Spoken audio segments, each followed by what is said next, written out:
लिखता पर बिस्मिल्लाहिर्रहमानिर्रहीम। अस्सलाम वालेकुम दोस्तों, आज की इस वीडियो में हम बात करेंगे औरत के लिए 4 शादियों की इजाज़त क्यों नहीं।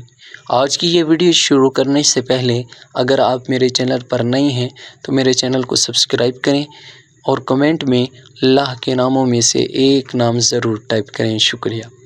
इस्लाम ने बाज़ ज़रूरियात, शराइत और वजूह के पेश नज़र मर्द को 4 शादियों की इजाज़त दी है। दुनिया में जिस पर बमुश्किल 2 या 3% अमल है, लेकिन जिससे मुतासिर होकर आम आला तबकात की ख़वातीन में ये सवाल ज़रूर जन्म लेता है कि फिर इस्लाम एक औरत को 4 मर्दों से शादी की इजाज़त क्यों नहीं देता। मर्द और औरत की इस तफरीक को ये ख़वातीन अपने लिए हद तक गर्दानती हैं। मज़कूर सवाल के पैदा होने में बड़ी हद तक बात बहरहाल मर्दों औरत की इस तहरीक मसावत की भी है, जिसके तहत ख़वातीन हर मैदान में अपने हकूक़ दीवाना वार हासिल करती दिखाई देती हैं।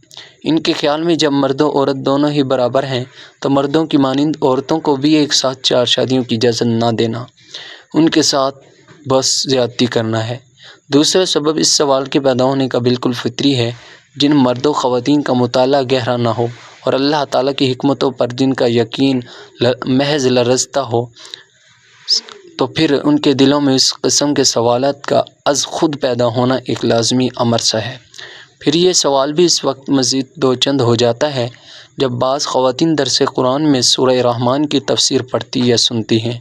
इस सूरह के बाज़ हिस्सों में मोमिनों पर जन्नत में अल्लाह ताला के बेशुमार इनामात के नवाजे जाने का खूबसूरत बयान पाया जाता है और 80 में कहीं आता है कि मोमिन मर्दों को उनके तक़वा के इनामात के तौर पर खूबसूरत मोतियों की तरह हसीन व जमील हूरें अता की जाएंगी।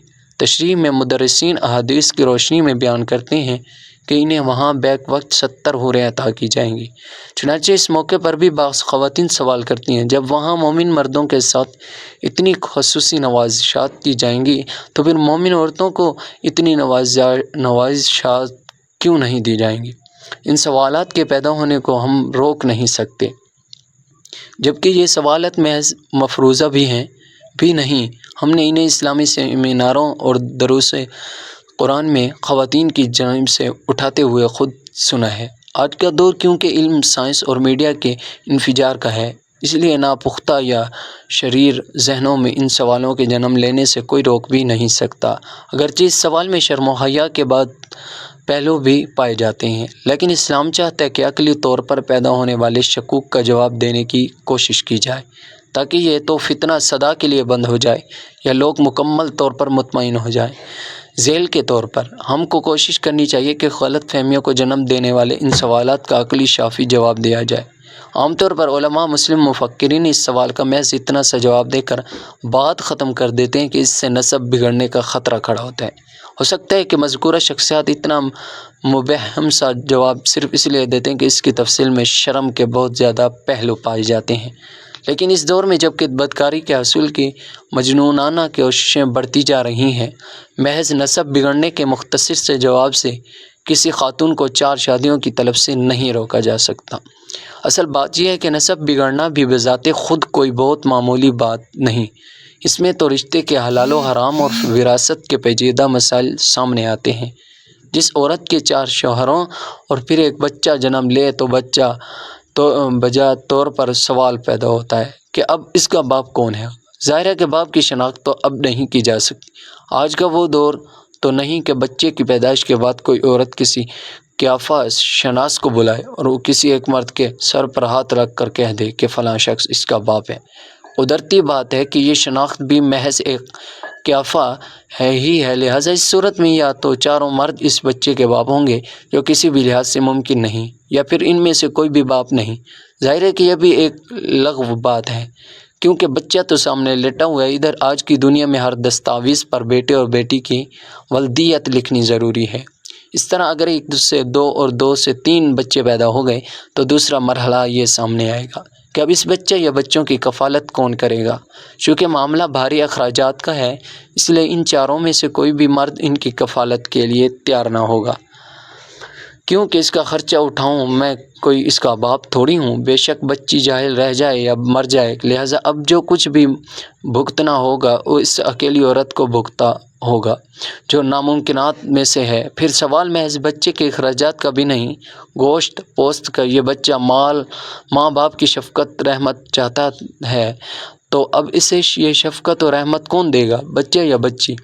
کا کوئی باپ تو ہے ہی نہیں، اس لحاظ سے بچے کو دو طرفہ نقصان پہنچے گا، نہ تو اسے پرورش، تعلیم اور صحت کے لیے کوئی رقم حاصل ہوگی اور نہ اسے باپ کی شفقت و محبت نصیب ہوگی۔ اب خود سوچا جا سکتا ہے اس قسم کے بچے کا حال کیا ہوگا۔ یہ تو محض ایک ہی ہولناک نتیجہ ہے جو ایک عورت کی 4 مردوں سے بیک وقت شادی کے نتیجے میں سامنے آئے گا۔ اس کے علاوہ اس میں عورت سے استفادے کا جو پہلو ہے وہ بھی عورت کے لیے وبال جان بننے کا سبب بنے گا۔ ہر مرد کی خواہش ہوگی کہ عورت سے استفادہ صرف اسی کا حق ہے اور یہ بھی کسی اور اس کے قبضے میں نہ جانے پائے۔ میں اس کا شوہر ہوں، وہ دلیل دے گا۔ شوہروں کے درمیان باہمی سخت قسم کے لڑائی جھگڑے برپا ہوں گے، لہٰذا اس بات کا 100% امکان پایا جاتا ہے کہ نہ صرف یہ کہ ایک شوہر کا دوسرے شوہر کے ہاتھوں قتل ہو جائے گا بلکہ خود بیوی کا بھی ایک یا چاروں شوہروں کے ہاتھوں قتل ہو جائے، یہ ان کے ہاتھوں جلا دی جائے۔ پھر جب بیوی پر خرچے کا معاملہ آئے گا، اسے کپڑے بنانے کی خواہش ہوگی، سینڈل اور چپل کی طلب ہوگی، کھانے اور پینے کا سوال آئے گا اور دوا، علاج، آپریشن اور ولادت کے مرحلے آئیں گے تو وہی شوہر جو کل اصرار کر رہے تھے کہ یہ بیوی صرف ان کی ہے، یہ کہہ کر جان چھڑائیں گے کہ میں ہی تمہیں کیوں خرچ دوں اور یہ تمہارے علاج کا بندوبست کیوں کروں؟ کیا تمہارا دوسرا شوہر نہیں ہے اور کیا صرف میں نے ہی تمہارا ٹھیکہ لیا ہوا ہے؟ یوں وہ غریب سب کی جوڑوں ہو کر بھی کسی کی جوڑوں نہ رہ سکے گی، اس طرح سسک کر اپنی خوشیوں، خواہشوں اور بیماریوں کو جھیل کر رہ جائے گی، لیکن پھر مرنے کے بعد بھی اسے بھلا کب چین نصیب ہوگا؟ کیونکہ اب سوال پیدا ہو کہ اس بد نصیب کی تجہیز و تکفین کا یہ کام کون کرے، کیونکہ فی زمانہ تجہیز و تکفین کے اخراجات بھی 12,000 روپے سے کیا کم آتے ہیں۔ لہٰذا جب ہم اس تمام صورتحال کو سامنے رکھتے ہیں تو ایک عجیب گھناؤنی قسم کی تصویر ہمارے سامنے آتی ہے۔ یہ تو عجیب تماشا ہوا، پھر اس میں نقصان کسی کا ہوا؟ اسی عورت کا جو اصرار کے ساتھ کہا کرتی تھی کہ 4 شادیوں کی اجازت اسے بھی دی جائے، زندگی اور موت دونوں حالتوں ہی میں وہ مرتی ہی رہے گی۔ دوسری طرف جہاں تک جنت میں عورتوں کو 70 مرد حوروں کے دیے جائیں کی تمنا کا سوال ہے تو اگرچہ اس قسم کی صورتحال کا تو کوئی مسئلہ وہاں پیش نہیں ہوگا، لیکن بہرحال یہ شرم کا مقام ہے کہ کسی عورت کے 70 شوہر پائے جائیں، خواہ معاملہ جنت ہی سے متعلق کیوں نہ ہو۔ دراصل یہ سوچ بھی گمراہی کی ایک دلیل ہے۔ سوچنے کی بات یہ ہے کہ عورت و مرد کی اسی مساویانہ حقوق کے دعوے کو آگے بڑھاتے ہوئے کل کو اگر مرد بھی یہ مطالبہ کرنے لگیں جب عورتوں کے ہاں اولاد ہو سکتی ہے تو پھر ہمیں بھی اولاد جنم دینے کا حق دیا جائے، تو سوائے پاگل پن اور حماقت کے اسے اور کیا نام دیا جائے گا؟ اور پاگل پن کی بہرحال کوئی حد نہیں ہوتی۔ اس کے برعکس اسلام نے مردوں کو 4 شادیوں کی اجازت دی ہے تو اس میں اوپر بیان کی گئی کوئی ایک قباحت بھی موجود نہیں۔ جنم لینے والی اولاد کا صرف ایک ہی باپ کہلائے گا، کیونکہ ان 4 بیویوں کا وہ اکیلا ہی شوہر ہے، اس لحاظ سے 4 بیویوں سے جنم لینے والی اولاد کا نسب بھی ماں اور باپ دونوں کی طرف سے بالکل محفوظ رہے گا۔ دوسری طرف بیوی کے ہر طرح کے حقوق شوہر پر شرعی قانونی لحاظ سے واجب ہوں گے، خواہ وہ بیوی کے جذبات کی تسکین، کپڑے لتے کی ضروریات ہوں، رہائش اور کھانے پینے کے مطالبات ہوں، بچے کی تعلیم و تربیت کا مسئلہ ہو یا خاندان کے علاج و معالجے کی ضرورت ہو۔ اس میں وہ اگر گڑبڑ کرے گا تو معاشرے اور قانون دونوں ہی کی عدالتیں اسے مجرم قرار دیں گی۔ قرآن پاک نے البتہ ان بیویوں کے لیے خصوصی طور پر یہ بیان کیا ہے کہ جنت میں ہم ان کی بیویوں کو نئے سرے سے پیدا کر کے کنواری بنا دیں گے جو اپنے شوہر کی ہم عمر ہوں گی۔ سو خواتین حضرات اپنے دماغوں میں الٹے سیدھے تصورات کی پرورش کرنے کی بجائے یہ سوچا کریں کہ اللہ تعالیٰ کا کوئی حکم بھی مصالحت سے خالی نہیں ہوتا۔ ہمارا رب جب بھی ہمیں کوئی حکم دیتا ہے تو اسے اس کی تمام باریکیوں کا پہلے ہی علم ہوتا ہے۔